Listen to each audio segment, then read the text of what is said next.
All right, I guess using the Hugh Hefner example, like Okay. my mom would not go for Hugh Hefner.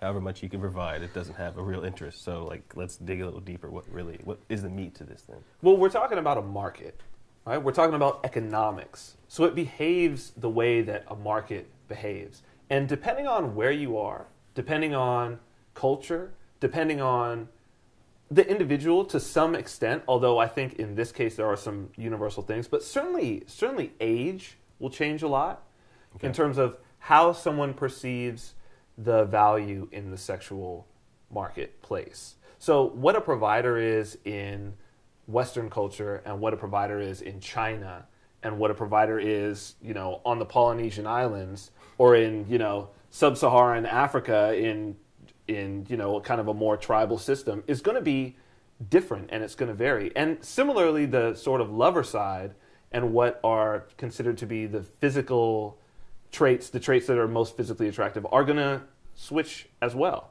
Okay. And a lot of that is culturally determined. So again, it's one of these things where you really have to look at it as a market. Food is going to be the same thing. There are places that, you can go where certain foods are delicacies that are, you go to another market and you can't even buy it because nobody wants it. Mm-hmm. But it's in high demand somewhere else. So you have to look at it that way, and it's important to look at what the sexual market looks like in whatever culture you're operating in. So the rules are the same that govern it, but what actual traits will be valued are gonna change.